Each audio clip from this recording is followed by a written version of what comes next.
महान विषय को धारण कर लेती है ना।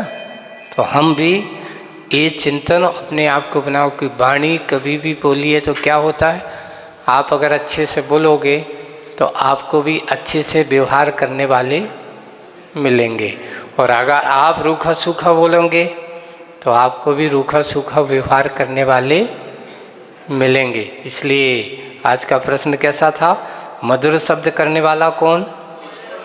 तो उन्होंने कहा केकी, पहला शब्द हो गया। दूसरा है, उन्होंने कहा सिंह के ग्रीवा में क्या होता है? तो उन्होंने कहा केसरी।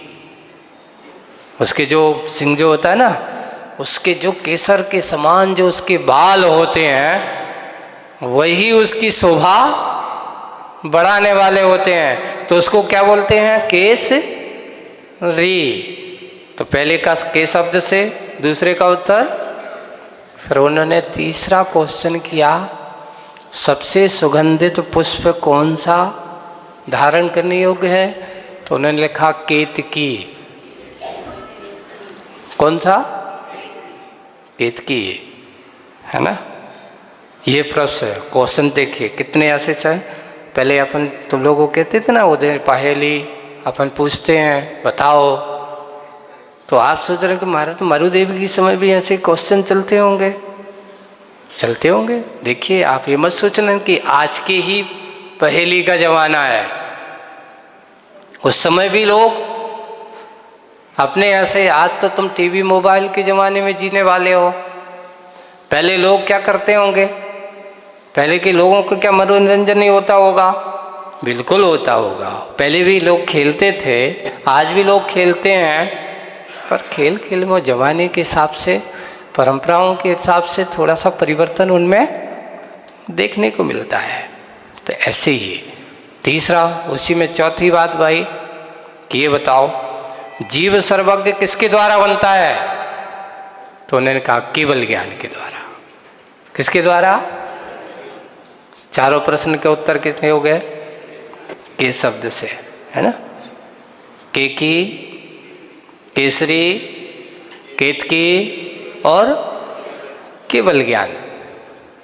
कि हम अच्छे तत्व को समझना, स्वाध्याय करना, स्वाध्याय करके आत्म कल्याण के भावों को जगाना, यही सबसे बड़ी भावना और सबके अंदर की विशुद्धि का कारण है। यही तो आगे क्या, जीव का सर्वज्ञपना कैसे बना? तो केवल ज्ञान से। ये चार क्वेश्चनों के उत्तर इसमें उन्हें दिए। फिर बाद में माता से एक बहुत बड़ा एक हंसी वाला, कभी कभार पूछते हैं तो कुछ ऐसे, इसका उत्तर भी बिल्कुल आगे के शब्द जैसा है। अनुप्रास, जिसे अपन कहो, अनुप्रास अलंकार में इसका उत्तर है। जिसका अनुप्रास बनता हो उसको अनुप्रास अलंकार कहते हैं। उनसे पूछा, 3 क्वेश्चन पूछे, ये बताओ माता, आप लोगों को बहुत अच्छा लगेगा, कि भोजन में रुचि बढ़ाने वाला क्या है? नहीं, अभी वो माता कुछ और बताएगी, है ना। भोजन में रुचि बढ़ाने वाला, हमने ये नहीं कहा कि मीठा बनाने वाला। भोजन में रुचि बढ़ाने वाला क्या है? गहरा जलाशय क्या है? और तुम्हारे पति कौन है? गहरा जलाशय क्या है? गहरा जलाशय क्या है? तो उन्होंने बहुत अच्छे से 2 शब्दों का उत्तर मात्र जुड़ा। तो पहले शब्द का है सूप। पहले शब्द का उत्तर है, तुम सोच रहे कि आज ही बनता है सूप, क्योंकि आदि में नहीं बनता था क्या सूप? दूसरे उत्तर का गहरा क्या है? तो बोले कूप। पहला सूप, दूसरा कूप। और तुम्हारे राजा कौन है? और तुम्हारे पति कौन है? तो बोले कि भूप। तुम्हारे राजा कौन है, वो पति कौन है? बोले कि भूप। तो क्या उत्तर है पहले का? सूप। सूप का अर्थ क्या होता है? तो आप सोच रहे हो कि महाराज आज टमाटर का सूप बनाते, यही सूप होता है? नहीं, साहित्य में सूप का जो पतला बनता है उसको सूप की कोटि में, जैसे दाल है, कढ़ी है, ये सूप की कोटि में आते हैं, है ना? उसमें साहित्य में लिया।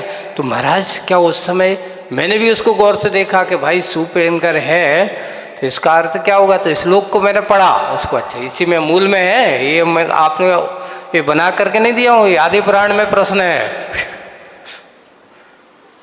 ये क्वेश्चन कहाँ पे है? आदि पुराण में बनाया है। उन्होंने कहा कि सूप से अर्थ क्या लेना? तो बोले कि दाल आदि पतला जो भोजन में क्या करता है? रुचि पैदा कर देता है। आपको सूखा सूखा खिला दिया जाए, आपको क्या लगेगा? नहीं खाए। और अगर थोड़े से आपके खाने में रुचि बनी रहे और इस प्रकार का सूप आदि उसको दिया जाता है और दे करके उसको खिलाया जाता, तो उसके भोजन में क्या हो जाती है? रुचि बढ़ती है। तो भोजन में रुचि किससे आती है? सूप से। और गहरा क्या होता है? बोले कि गहरा कुआं बहुत अच्छा माना जाता है। जो जितना गहरा होगा उसका पानी भी उतना ही मीठा होगा, सुंदर होगा, इसलिए कूप को गहरा कहा। और तुम्हारे पति कौन है? तो बोले कई भूप, मेरे पति जो हैं इस अयोध्या के राजा हैं, छोटे मोटे नहीं है। माता ने जब ऐसा उत्तर, ऐसे प्रश्न उनके सामने देकर के कहा, धन्य है माता, आप इतनी सहज में ऐसे अच्छे अच्छे सुंदर सुंदर उत्तर देकर के हमारे लिए मन को आनंदित कर रहे हैं। हमने तो ऐसा सोचा ही नहीं था। हम सोचते हैं कि भोजन में रुचि मिठाई से आती है। आप एक व्यक्ति से कहा कि तुम्हें सबसे अच्छा क्या लगता है? बोले कि मीठा। कब तक अच्छा लगता है? एक काम किए, आज एक नियम ले लो कि आज से 20 दिन तक तुम्हें सिर्फ मीठा खाना है और कुछ नहीं खाना है। तैयार हो? कोई तैयार नहीं हुआ, क्यों? अशोक भाई तैयार हो? बोले कि मीठे के अलावा कुछ नहीं खाएंगे, रसगुल्ला के अलावा कुछ नहीं खाएंगे, मिठाई के अलावा कुछ नहीं खाएंगे। आपको एक दिन अगर यही कर दिया जाए कि आज तुम्हें इसके अलावा कुछ नहीं खाना, पानी भी नहीं पीना,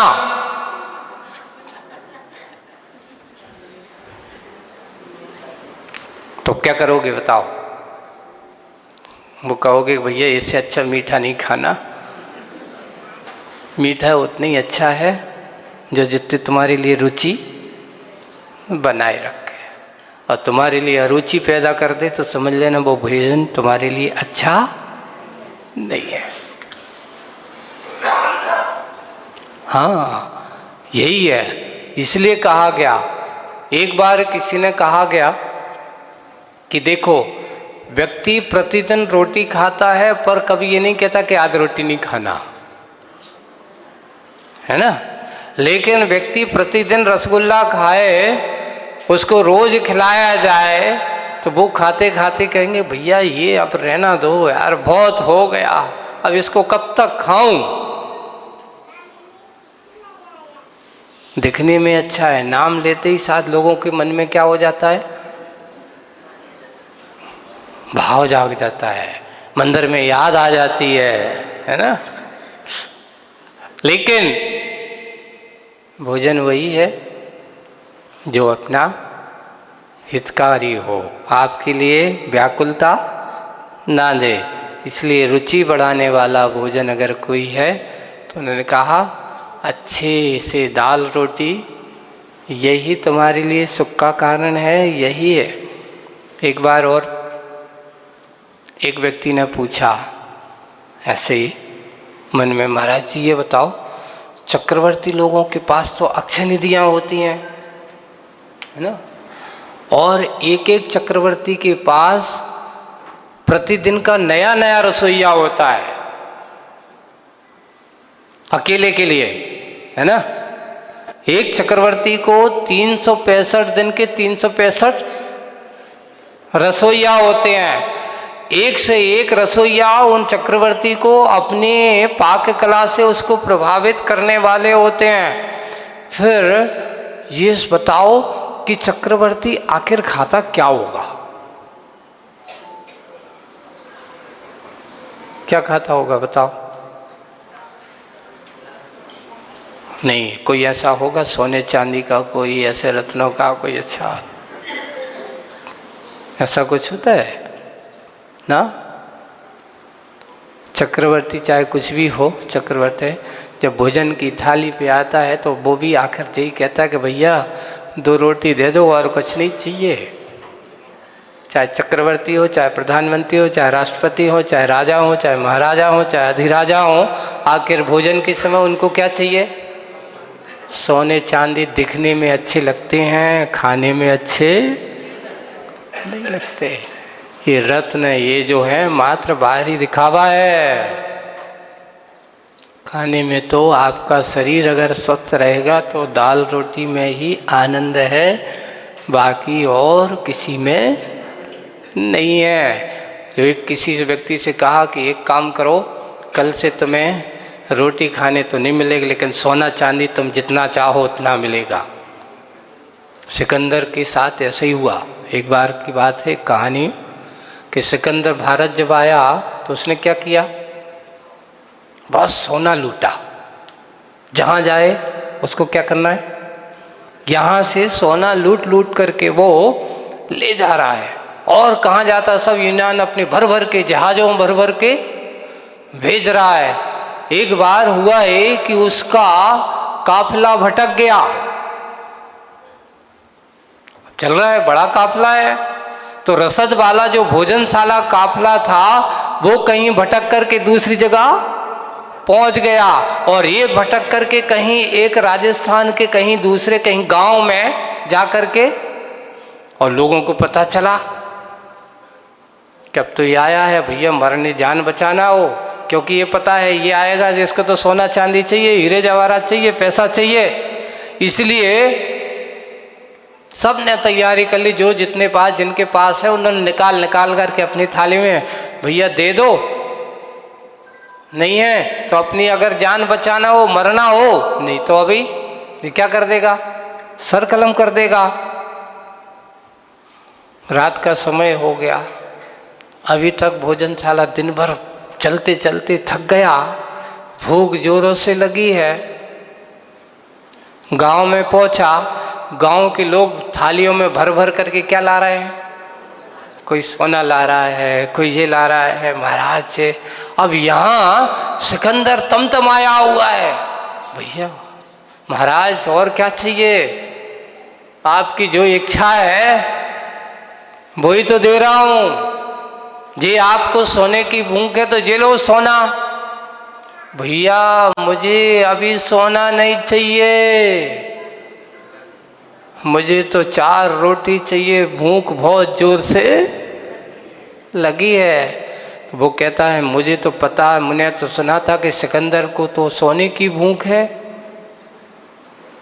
हमें क्या पता था कि तुम्हें भी रोटी चाहिए। लोगों ने कहा महाराज आपको तो सोना चाहिए तो हमारे गांव में सोना मिल जाएगा, लेकिन आपको रोटी मिलने वाली। गड़गड़ा रहा है, अरे भैया रसद सामग्री पीछे भटक गई है, मुझे भूख लगी है, रात में नींद नहीं आएगी। जाकर के मंत्री और संतरी वगैरह को सबको चिल्ला चिल्ला करके परेशान, गांव के लोग भी इकट्ठे हो गए। इनको भी सबक सिखाना चाहिए कि जो सोने का भूखा आदमी हो उसे रोटी देने से कोई फायदा। गांव वालों ने भी सबक सिखाने की कोशिश कर दी कि देखो रोटी की कीमत कितनी होती है, सोने से ज़्यादा कीमती अगर है तो कौन है।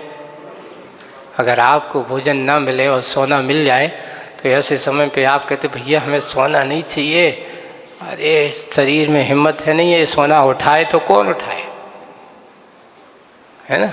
श्रृंगार कर दें, आपको लाद दे 10-50 किलो सोना आपके शरीर पे, पहनो, उठो, और भूखे रहना, खाना पीना कुछ नहीं है, सोना ही तुम्हें खाना है, सोना ही ओढ़ना है, सोना ही पहनना है। वो कहेगा जी धरो सोना तुम, हमारे बस को नहीं है, तुम तो हमें 2 रोटी दे दो। इसलिए शरीर की तृप्ति, शरीर का सुख बाहरी सोनों में नहीं होगा, आत्मिक जीवन में ही होने वाला है। यही है कि देखो साहित्यिक दृष्टि से उस समय की दृष्टियाँ साहित्य को और लोगों में इस प्रकार, जैसे पलाल निषाद है, कोई काम का नहीं है ना, वैसे ही आगे जाकर के धान्य की कीमत ज़्यादा होती है। वैसे ही आज सूरत वालों के यहाँ कहते महाराज बिना दलाल के तो कोई काम होने वालों, दुकान चलाना है तो दलालों को तो पकड़ना ही पड़ेगा। यहाँ तो और सीधा सीधा डायरेक्ट नहीं। एक बार अभी एक व्यक्ति आए, मुझसे पूछे, बैठे, तो वो आकर के कहते महाराज जी कोई अच्छे व्यक्ति बताओ जो यहाँ के अच्छे मार्केट और हमारा काम धंधा हम वहीं से नहीं बार बार आवे जा रहे, तो कोई अच्छा दलाल बताओ। मैंने कहा भैया मैं भी अभी यहीं अभी आया हूँ, मैं अभी नहीं जानता कि कौन दलाल अच्छा है। मेरा अभी कोई परिचय नहीं है सूरत में कौन दलाल अच्छे हैं, तुम्हारा काम करने वाले, तुम खोजबीन करो, मिल जाएंगे तुम्हारे काम धंधे करने वाले। बोले कि क्यों? क्योंकि अब कौन कौन बार बार आ नहीं पाते, काम धंधा है, फ़ोन पे ही हो जाए तो दुकानदारी चल जाए, अपनी चलती रहे। तो बोले कि हम भी चलाते हैं, फिर भी तुम्हारे आते तो रहते हैं, करते हैं। बस यही है कि दिमाग आज के समय में लोगों के अंदर जो है धंधा पानी जो है सब दिमाग का है,